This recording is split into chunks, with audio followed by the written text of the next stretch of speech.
সুপ্রিয় দর্শক, জানিয়ে দেব আজকের দুপুরে সবচাইতে গুরুত্বপূর্ণ সব আপডেট সংবাদ। শুরুতেই জানাবো, বাংলাতে একটা প্রবাদ আছে, ভূতের মুখে রাম নাম। আজ সেটি যেন সত্যি হলো। জাতীয় সংসদের ভেতরে যে দল আওয়ামী লীগের বিরুদ্ধে জিহাদ ঘোষণা করে শেখ হাসিনাকে দেশ ছেড়ে তাড়ালো, সেই দলের এমপি হাসনাত আবদুল্লাহ হঠাৎ আওয়ামী লীগের পক্ষ নিয়ে একই বললেন। আওয়ামী লীগ আবারও ফিরবে সংসদে। হাসনাত আবদুল্লাহর বক্তব্যে স্তব্ধ পুরো সংসদ। বিস্তারিত থাকছে প্রতিবেদনে। অনেকে ভেবেছিলেন এবার বুঝি আওয়ামী লীগের গল্প শেষ, কিন্তু বাংলাদেশের রাজনীতির গল্প কি আর এত সহজে শেষ হয়? এখানে শেষ মানেই আরেকটা শুরুর ভূমিকা মাত্র। আওয়ামী লীগ, ছাত্রলীগ, যুবলীগ এবং তাদের অঙ্গ সংগঠনের বাংলাদেশে আওয়ামী লীগ ফিরবে, অবশ্যই ফিরবে। এবার আওয়ামী লীগ নিয়ে সংসদে আবারও ঝড় তুললেন হাসনাত আবদুল্লাহ। আওয়ামী লীগ নিয়ে তার এমন বক্তব্যে স্তব্ধ হয়ে পড়ে পুরো সংসদ।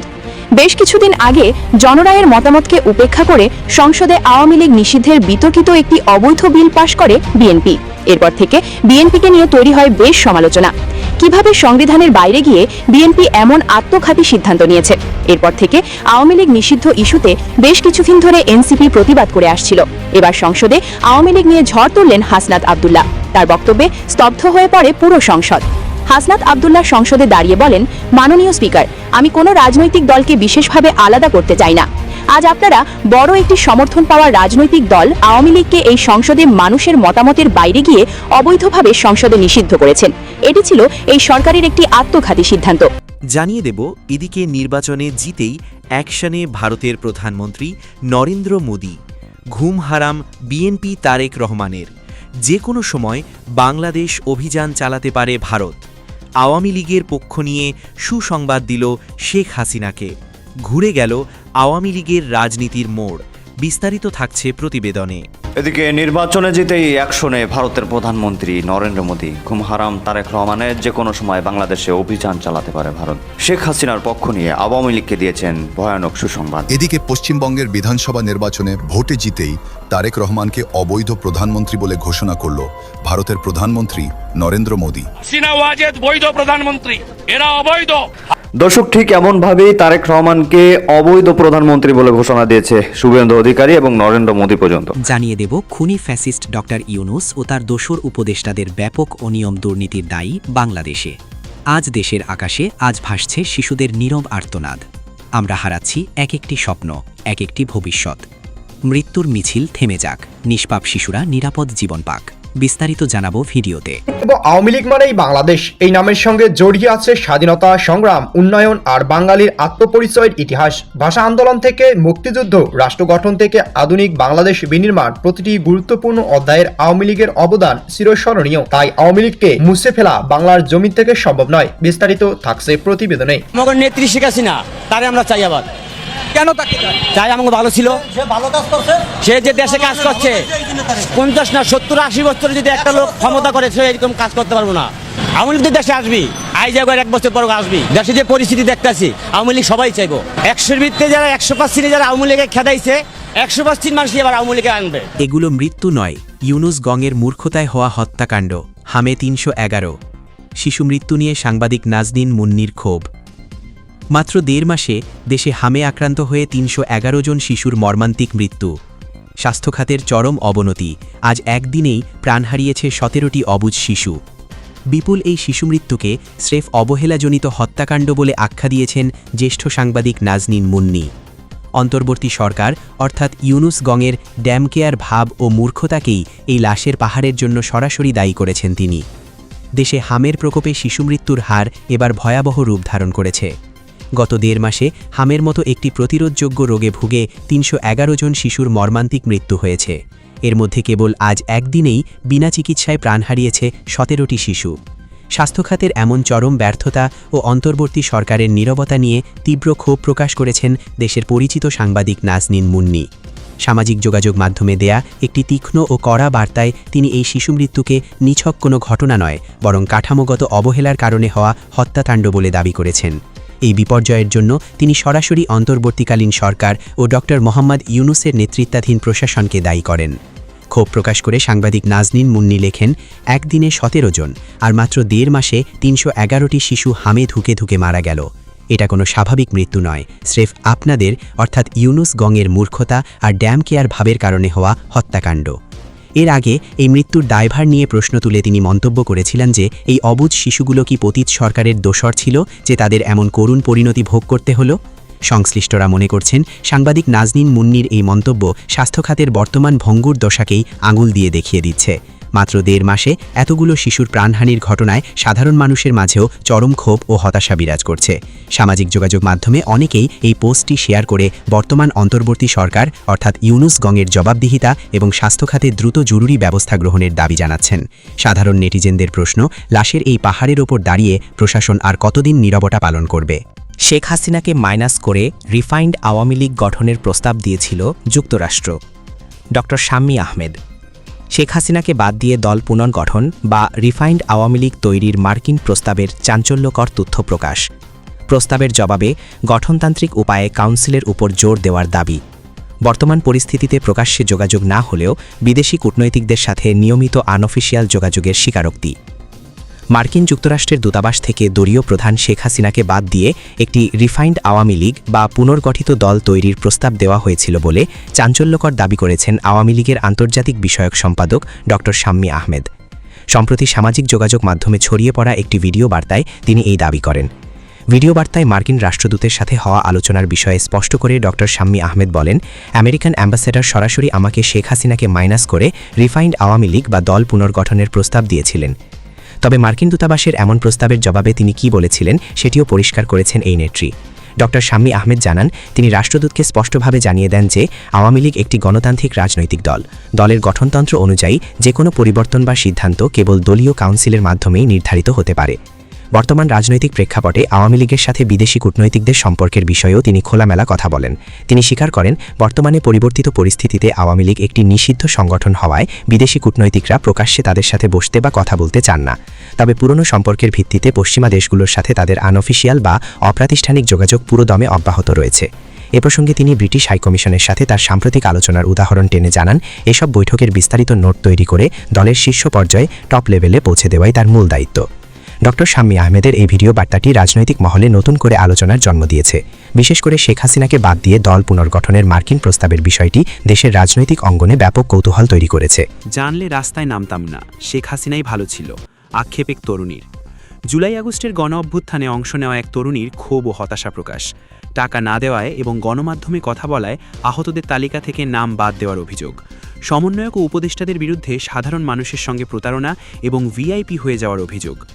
আমরা যদি জানতাম এরা জাতির সঙ্গে প্রতারণা করবে, মহাষড়যন্ত্র করবে, তাহলে কি আমরা রাস্তায় নামতাম? না, তাহলে ওই শেখ হাসিনাই ভালো ছিল। আমরা অনেক বড় ভুল করেছি। বৈষম্যবিরোধী ছাত্র আন্দোলনে অংশ নেওয়া এবং আহতদের সেবায় যুক্ত থাকা এক তরুণী চরম আক্ষেপ নিয়ে কথাগুলো বলেছেন। সম্প্রতি সামাজিক যোগাযোগ মাধ্যমে ছড়িয়ে পড়া একটি ভিডিও সাক্ষাৎকারে নিজেকে জুলাই যোদ্ধা দাবি করে ছাত্র আন্দোলনের সমন্বয়ক ও বর্তমান সরকারের উপদেষ্টাদের বিরুদ্ধে এভাবেই ক্ষোভ প্রকাশ করেন ওই তরুণী। ভিডিওটিতে ওই তরুণী অভিযোগ করেন, যারা একসময় রাজপথে সাধারণ মানুষের সঙ্গে ছিলেন, ক্ষমতায় গিয়ে তারা এখন ভিআইপি হয়ে গেছেন এবং আহতদের কোনো খোঁজ নিচ্ছেন না। তালিকায় নাম না থাকা ও ঘুষের অভিযোগ। ভিডিওতে ওই তরুণী দাবি করেন, আন্দোলনে আহত ও সেবাদানকারীদের তালিকায় তার নাম ওঠেনি। এর কারণ হিসেবে তিনি বলেন, গত 28 সেপ্টেম্বর আমাকে ভেরিফাই করা হয়। ভেরিফাই করার জন্য তামিম খান আমার কাছে টাকা চেয়েছিলেন, আমি দিইনি। এছাড়া গণমাধ্যম ও সোশ্যাল মিডিয়ায় কথা বলার কারণে সাবেক জেলা প্রশাসক তানভীর আহমেদ ও তামিম খান আমাকে তালিকা থেকে বাদ দেন। আন্দোলনে নিজের ভূমিকা। গণ অভ্যুত্থানের দিনগুলোতে নিজের অবদানের কথা তুলে ধরে তরুণী বলেন, গত 19 জুলাই ও 4 আগস্ট আমি 5টি হাসপাতালে কাজ করেছি। নিজের টাকায় অ্যাম্বুলেন্স, ভ্যান ও রিক্সা ভাড়া করে রক্ত ও পানি দিয়ে একাই 3 শতাধিক মানুষকে বাঁচিয়েছি। ন্যাশনাল ইনস্টিটিউট অফ নিউরোসায়েন্সেস হাসপাতালে আমার হাতে অনেকে শহীদ হয়েছেন। আমি 2 হাত দিয়ে রক্ত ধরেছি। তারা এখন ভিআইপি হয়ে গেছেন। সহযোগিতার আশায় বৈষম্য বিরোধী ছাত্র আন্দোলনের অন্যতম নেতা হাসনাত আবদুল্লাহ, সার্জি সালাম, জাতীয় নাগরিক কমিটির আহ্বায়ক নাসির উদ্দিন পাটোয়ারি এবং তথ্য সম্প্রচার উপদেষ্টা নাহিদ ইসলামের কাছেও গিয়েছিলেন বলে জানান ওই তরুণী। আক্ষেপ করে তিনি বলেন, নাহিদ সাহেবের কাছে গিয়ে বলেছিলাম আমার হাসপাতালের ফুটেজটা দেখেন, আমাকে একটু সাহায্য করেন, কিন্তু উনি তো সাহায্য করেনইনি, বরং কোনো কথাই বলেননি। ওনার নিরাপত্তা কর্মীরা বলেন উনি তো এখন ভিআইপি হয়ে গেছেন, অথচ আমরা একসাথেই রাস্তায় ছিলাম। আমাদের ছাত্র জনতার সঙ্গে অনেক বড় প্রতারণা করা হয়েছে। এদিকে নিরাপত্তাহীনতার অন্ধকারে বাংলাদেশ রহস্যজনক মৃত্যুতে প্রশ্নের মুখে আইন শৃঙ্খলা কাস্টমস কর্মকর্তা বুলেট বৈরাগীর মৃত্যু ঘিরে উদ্বেগ, বাড়ছে সহিংসতা ও বিচারহীনতার আশঙ্কা। যে শাসনে মানুষের জীবন সুরক্ষিত নয়, সে শাসন জনগণের নয়, তা ভয়ের শাসন। এই বাস্তবতাকেই যেন প্রতিদিন নতুন করে প্রতিফলিত হচ্ছে বাংলাদেশে। দেশের আইন শৃঙ্খলা পরিস্থিতি নিয়ে উদ্বেগ ক্রমশই বাড়ছে, আর সাধারণ মানুষের মনে গভীর অনিরাপত্তা বোধ দানা বাঁধছে। সাম্প্রতিক ঘটনাগুলোর মধ্যে কাস্টমস কর্মকর্তা বুলেট বৈরাগীর রহস্যজনক মৃত্যু নতুন করে সেই আশঙ্কাকে সামনে নিয়ে এসেছে। চট্টগ্রাম প্রশিক্ষণ শেষে ঢাকা ফেরার পথে নিখোঁজ হওয়া প্রায় 12 ঘন্টার মধ্যেই তার রক্তাক্ত মরদেহ উদ্ধার করার ঘটনায় দেশজুড়ে আলোড়ন সৃষ্টি করছে। একজন দায়িত্বশীল সরকারি কর্মকর্তারা এভাবে নিখোঁজ হয়ে পরবর্তী নিহত অবস্থায় উদ্ধার করে নিছক কোনো বিচ্ছিন্ন ঘটনা হিসেবে দেখছে না বিশ্লেষকরা। তাদের মতে এ ধরনের ঘটনা আইন শৃঙ্খলা ব্যবস্থার দুর্বলতা এবং নিরাপত্তা কাঠামোর ভাঙনের ইঙ্গিত বহন করে। যখন মহাসড়কে একজন সরকারি কর্মকর্তা নিরাপদ থাকে না, তখন সাধারণ মানুষ নিরাপদ নিয়ে। এই প্রেক্ষাপটে বুলেট বৈরাগীর মৃত্যু কেবল একটি ব্যক্তিগত ট্র্যাজেডি নয়, বরং সামগ্রিক নিরাপত্তা পরিস্থিতি একটি প্রকৃতি চিত্র হিসেবে দাঁড়িয়েছে। রাষ্ট্রের দায়িত্ব নাগরিক জীবন ও সম্পদের নিরাপত্তা নিশ্চিত করা, কিন্তু সেই দায়িত্ব পালনে ব্যর্থতার অভিযোগ ক্রমশই জোরালো হচ্ছে। বর্তমান পরিস্থিতি নিয়ে রাজনৈতিক অঙ্গনে সমালোচনা বাড়ছে। দেশে অরাজকতা, ভয় ও নিরাপত্তাহীনতা পরিবেশ তৈরি হয়েছে, যার দায় সরকারকে এড়াতে পারে না। তবে এ বিষয়ে সরকারের পক্ষ থেকে এখনো কোনো বিস্তারিত ব্যাখ্যা পাওয়া যায়নি। বিশ্লেষকদের মতে এ ধরনের ঘটনায় সুষ্ঠু ও দ্রুত তদন্ত ও দোষীদের আইনের আওতায় আনা না গেলে সাধারণ মানুষের আস্থা। এদিকে পশ্চিমবঙ্গের বিধানসভা নির্বাচনে ভোটে জিতেই তারেক রহমানকে অবৈধ প্রধানমন্ত্রী বলে ঘোষণা করল ভারতের প্রধানমন্ত্রী নরেন্দ্র মোদী। শেখ হাসিনাকে বৈধ প্রধানমন্ত্রী বলে দেশে ফেরানোর আশ্বাস দিয়েছেন তিনি। হঠাৎ করেই তাহলে ঘুরে যেতে যাচ্ছে বাংলাদেশের রাজনীতির সমীকরণ। আগামী দিনগুলো কতটা ভয়ানক হবে সেটাই ভাবছে বাংলাদেশ সরকার। অন্যদিকে নির্বাচনের মাধ্যমে আবারও হালে পানি পেয়েছে মোদী সরকার। তবে এখানেই ভয় হচ্ছে বাংলাদেশ সরকারের, কতটা আগ্রাসী হতে পারে বাংলাদেশের ব্যাপারে। ইতিমধ্যে শেখ হাসিনাকে বৈধ প্রধানমন্ত্রী বলে আবারও ঘোষণা দিয়েছে শুভেন্দু অধিকারী। পাশাপাশি গতকাল তারেক রহমানের নেতৃত্ব নিয়ে প্রশ্ন তুলেছে জাতিসংঘ। ইতিহাসের সবথেকে ব্যর্থ প্রধানমন্ত্রী বলেও ঘোষণা দিয়েছে কেউ কেউ। হাসিনা ওয়াজেদ বৈধ প্রধানমন্ত্রী, এরা অবৈধ। হাসিনা ওয়াজেদ প্রধানমন্ত্রী হিসেবেই ঢাকাতে শাহজালাল এয়ারপোর্টে নামবেন। পশ্চিমবঙ্গের নির্বাচনের পরে শুভেন্দু অধিকারী যখন এই ধরনের মন্তব্য করেন এবং তাদের নির্বাচনের বিজয়ী কিংবা পরাজয়ের সঙ্গে যখন শেখ হাসিনা বাংলাদেশের বৈধ প্রধানমন্ত্রী কিনা, শেখ হাসিনা শাহজালাল বিমানবন্দরে বৈধ প্রধানমন্ত্রী হিসেবে অবতরণ করবেন, তাকে স্যালুট দিয়ে বাংলাদেশের জনগণ নিয়ে আসবে, এই মন্তব্য রীতিমতো চাঞ্চল্যের সৃষ্টি করেছে। এবং এই মন্তব্য বলে দিচ্ছে পশ্চিমবঙ্গে বিজেপির ভূমিধর জয়ে বাংলাদেশের সঙ্গে রাজনীতিতে বড় একটা প্রভাব ফেলবে পশ্চিমবঙ্গের রাজনীতি। এতদিন নানা কারণে মমতা ব্যানার্জি আলোচনায় ছিলেন। মমতার জন্য অনেক কিছু বাংলাদেশ পায়নি, এরকম আলোচনা যেমন হয়েছে, তেমনি বিজেপি পশ্চিমবঙ্গে তাদের আধিপত্য বিস্তার করতে পারেনি বলে বাংলাদেশে প্রফেসর ইউনূস সরকারের আমলে ভারত বিরোধী যে রাজনীতিগুলো হয়েছে, এক ধরনের যুদ্ধংদেহী অবস্থা তৈরি করা হয়েছে। সেরকম প্রেক্ষাপটে বিজেপি খুব একটা পশ্চিমবঙ্গ থেকে কিছু করতে পারেনি। কিন্তু শুভেন্দু অধিকারীদের সবসময়ই সোচ্চার দেখেছি আমরা। সেই পরিস্থিতিগুলো এখন পাল্টে যাবে কিনা, ভারত বাংলাদেশ রাজনীতির ইকুয়েশনটা কি দাঁড়াবে, পরবর্তীতে আমরা কোন ব্যাপারের সাক্ষী হব, বাংলাদেশের সরকার কি ভাবছে, ভারতের সরকারের ভাবনার পরিবর্তন হবে কিনা, বাংলাদেশে সাম্প্রদায়িক রাজনীতি যারা করে তাদের বিজেপিকে সমর্থন করার একটা ব্যাপার থাকলেও উল্টো ব্যাপার যখন দেখছি, তখন বাংলাদেশের সাম্প্রদায়িক রাজনীতিবিদরা কিংবা রাজনৈতিক সংগঠনগুলো বিপদে পড়বে কিনা, এরকম নানা আলোচনা রয়েছে। কি ভাবছে বাংলাদেশ, কি বলছে বাংলাদেশের পররাষ্ট্র মন্ত্রণালয়, কি ভাবছে এখন ভারত? চলুন একটু হিসাবগুলো মিলিয়ে দেখি যে শুভেন্দু অধিকারীর এই বিজয়ের পরে শেখ হাসিনাকে নিয়ে মন্তব্যের পেছনে অন্য কোনো কারণ আছে কি না। থাকবেন পলিটিক্স টিভির নিয়মিত আলোচনা। ছিলাম পশ্চিমবঙ্গ রাজ্য নির্বাচনের কথা। যে নির্বাচন হলো, মমতা ব্যানার্জির 15 বছরের শাসন তার অবসান ঘটল। বিজেপি ভারতের স্বাধীনতার পরে প্রথমবারের মতো কলকাতা দখল করলো। এই কলকাতা দখল করার ঘটনায় বর্তমান প্রধানমন্ত্রী নরেন্দ্র মোদী তিনি যার পরনাই খুবই উচ্ছ্বসিত। তিনি বলেছেন যে কলকাতায় পদ্ম ফুটেছে। তিনি এক্স হ্যান্ডেলে একটা পোস্ট দিয়েছেন, তার পোস্টটা আপনারা দেখে নিতে পারেন। সেই পোস্টে তিনি বলছেন, শুরুই করেছেন এভাবে, the lotus blooms in West Bengal. এরকমভাবে শুরু করে তিনি যে বার্তা দিয়েছেন, সেই বার্তায় বোঝাই যাচ্ছে যে তিনি যার পরনাই খুশি হয়ে হয়েছেন। এই নির্বাচনে ফলাফলে আমরা দেখছি 2021 সালের নির্বাচনে তৃণমূল কংগ্রেস পেয়েছিল 215 আসন, সেখানে বিজেপি পেয়েছিল মাত্র 77 আসন, অর্থাৎ ঠিক এর আগের নির্বাচনে। এবার নির্বাচনের ফলাফলটা জাস্ট উল্টে গেল। নির্বাচনের ফলাফল শীটটা যদি আপনারা একটু দেখেন তাহলে আমরা দেখছি যে তৃণমূল কংগ্রেস পেয়েছে মাত্র 82টি আসন আর বিজেপি পেয়েছে 205টা আসন। অর্থাৎ 2021-এর নির্বাচন একেবারে রিভার্স হয়েছে। 2021-এর নির্বাচনে বিজেপি পেয়েছিল 77 আসন, এবার তৃণমূল কংগ্রেস পেল 82 আসন। এর আগে তৃণমূল কংগ্রেস পেয়েছিল আগের নির্বাচনে 215 আসন, বিজেপি এবার পেল 205 আসন। তার মানে এই যে ভূমিধস বিজয়, অর্থাৎ পশ্চিমবঙ্গ যে একসময় বামপন্থী রাজনীতির দ্বারা প্রভাবিত ছিল, সেই রাজনীতি থেকে পরিবর্তিত হতে হতে, মানুষের পরিবর্তন হতে হতে এখন ধর্মাশ্রয়ী দল বিজেপি, তাদের কিন্তু আধিপত্য তৈরি হলো, যেটা ভারতের স্বাধীনতার পরে প্রথমবারের মতো এই ঘটনা ঘটলো। ভারতের স্বাধীনতার পরে প্রথমবারের মতো যখন এই ঘটনা ঘটলো, তখন মমতা ব্যানার্জি কি আগে থেকেই এটা টের পেয়েছিলেন? সেই প্রশ্নটা আসবে কেননা তার কিছু অডিও এবং তার একটা অন্তত গান সামাজিক যোগাযোগ মাধ্যমে ভাইরাল হয়েছে। সেই গানটা আপনারা দেখে আসলে বুঝতে পারবেন যে তিনি আগে থেকেই নিজেই নিজেকে বার্তা দিয়েছিলেন কিনা যে এবার তিনি বিদায় নিতে চলেছেন। শুনে আসুন। আমার যাবার সময় হলো, দাও বিদায়।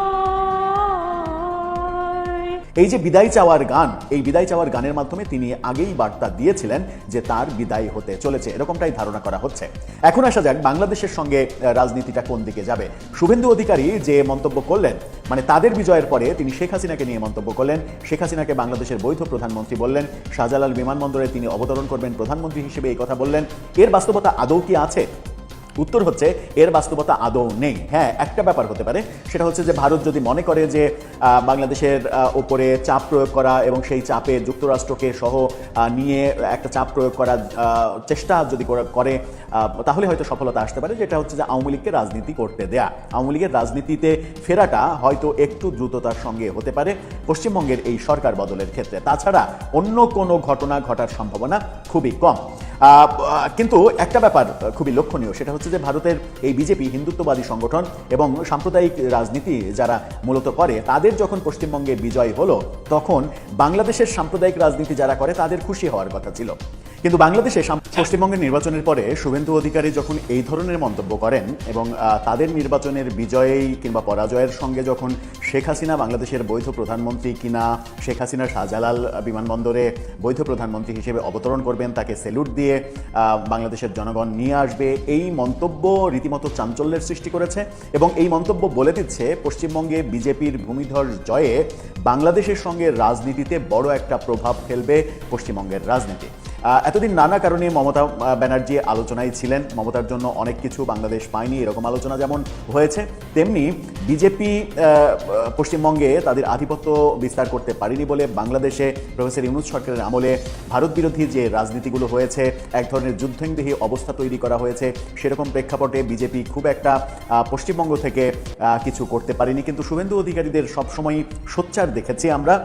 সেই পরিস্থিতিগুলো এখন পাল্টে যাবে কিনা, ভারত বাংলাদেশ রাজনীতির ইকুয়েশনটা কি দাঁড়াবে, পরবর্তীতে আমরা কোন ব্যাপারের সাক্ষী হব, বাংলাদেশের সরকার কি ভাবছে, ভারতের সরকারের ভাবনার পরিবর্তন হবে কিনা, বাংলাদেশের সাম্প্রদায়িক রাজনীতি যারা করে তাদের বিজেপিকে সমর্থন করার একটা ব্যাপার থাকলেও উল্টো ব্যাপার যখন দেখছি, তখন বাংলাদেশের সাম্প্রদায়িক রাজনীতিবিদরা কিংবা রাজনৈতিক সংগঠনগুলো বিপদে পড়বে কিনা, এরকম নানা আলোচনা রয়েছে। কি ভাবছে বাংলাদেশ, কি বলছে বাংলাদেশের পররাষ্ট্র মন্ত্রণালয়, কি ভাবছে এখন ভারত? চলুন একটু হিসাবগুলো মিলিয়ে দেখি যে শুভেন্দু অধিকারীর এই বিজয়ের পরে শেখ হাসিনাকে নিয়ে মন্তব্যের পেছনে অন্য কোনো কারণ আছে কি না। থাকবেন পলিটিক্স টিভির নিয়মিত আলোচনা। পশ্চিমবঙ্গ রাজ্য নির্বাচনের কথা, যে নির্বাচন হলো মমতা ব্যানার্জির 15 বছরের শাসন, তার অবসান ঘটল।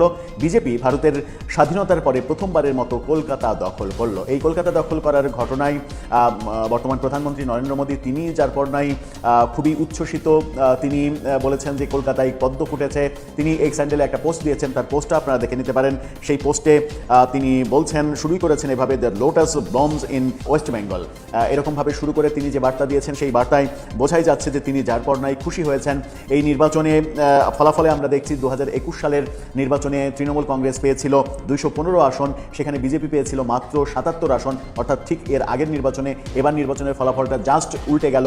নির্বাচনের ফলাফল শীটটা যদি আপনারা একটু দেখেন তাহলে আমরা দেখছি যে তৃণমূল কংগ্রেস পেয়েছে মাত্র 82টি আসন আর বিজেপি পেয়েছে 205টা আসন। অর্থাৎ 2021-এর নির্বাচন একেবারে রিভার্স হয়েছে। 2021-এর নির্বাচনে বিজেপি পেয়েছিল 77 আসন, এবার তৃণমূল কংগ্রেস পেল 82 আসন। এর আগে তৃণমূল কংগ্রেস পেয়েছিল আগের নির্বাচনে 215 আসন, বিজেপি এবার পেল 205 আসন। তার মানে এই যে ভূমিধস বিজয়, অর্থাৎ পশ্চিমবঙ্গ যে একসময় বামপন্থী রাজনীতির দ্বারা প্রভাবিত ছিল, সেই রাজনীতি থেকে পরিবর্তিত হতে হতে, মানুষের পরিবর্তন হতে হতে এখন ধর্মাশ্রয়ী দল বিজেপি, তাদের কিন্তু আধিপত্য তৈরি হলো, যেটা ভারতের স্বাধীনতার পরে প্রথমবারের মতো এই ঘটনা ঘটল। ভারতের স্বাধীনতার পরে প্রথমবারের মতো যখন এই ঘটনা ঘটল, তখন মমতা ব্যানার্জি কি আগে থেকেই এটা টের পেয়েছিলেন? সেই প্রশ্নটা আসবে কেননা তার কিছু অডিও এবং তার একটা অন্তত গান সামাজিক যোগাযোগ মাধ্যমে ভাইরাল হয়েছে। সেই গানটা আপনারা দেখে আসলেই বুঝতে পারবেন যে তিনি আগে থেকেই নিজেই নিজেকে বার্তা দিয়েছিলেন কিনা যে এবার তিনি বিদায় নিতে চলেছেন। শুনে আসুন। আমার যাবার সময় হলো, দাও বিদায়। এই যে বিদায় চাওয়ার গান, এই বিদায় চাওয়ার গানের মাধ্যমে তিনি আগেই বার্তা দিয়েছিলেন যে তার বিদায় হতে চলেছে, এরকমটাই ধারণা করা হচ্ছে। এখন আসা যাক বাংলাদেশের সঙ্গে রাজনীতিটা কোন দিকে যাবে। শুভেন্দু অধিকারী যে মন্তব্য করলেন, মানে তাদের বিজয়ের পরে তিনি শেখ হাসিনাকে নিয়ে মন্তব্য করলেন, শেখ হাসিনাকে বাংলাদেশের বৈধ প্রধানমন্ত্রী বললেন, শাহজালাল বিমানবন্দরে তিনি অবতরণ করবেন প্রধানমন্ত্রী হিসেবে, এই কথা বললেন। এর বাস্তবতা আদৌ কি আছে? উত্তর হচ্ছে এর বাস্তবতা আদৌ নেই। হ্যাঁ, একটা ব্যাপার হতে পারে, সেটা হচ্ছে যে ভারত যদি মনে করে যে বাংলাদেশের ওপরে চাপ প্রয়োগ করা এবং সেই চাপে যুক্তরাষ্ট্রকে সহ নিয়ে একটা চাপ প্রয়োগ করার চেষ্টা যদি করে, তাহলে হয়তো সফলতা আসতে পারে, যেটা হচ্ছে যে আওয়ামী লীগকে রাজনীতি করতে দেয়া। আওয়ামী লীগের রাজনীতিতে ফেরাটা হয়তো একটু দ্রুততার সঙ্গে হতে পারে পশ্চিমবঙ্গের এই সরকার বদলের ক্ষেত্রে। তাছাড়া অন্য কোনো ঘটনা ঘটার সম্ভাবনা খুবই কম। কিন্তু একটা ব্যাপার খুবই লক্ষণীয়, সেটা হচ্ছে যে ভারতের এই বিজেপি হিন্দুত্ববাদী সংগঠন এবং সাম্প্রদায়িক রাজনীতি যারা মূলত করে, তাদের যখন পশ্চিমবঙ্গে বিজয় হলো, তখন বাংলাদেশের সাম্প্রদায়িক রাজনীতি যারা করে তাদের খুশি হওয়ার কথা ছিল।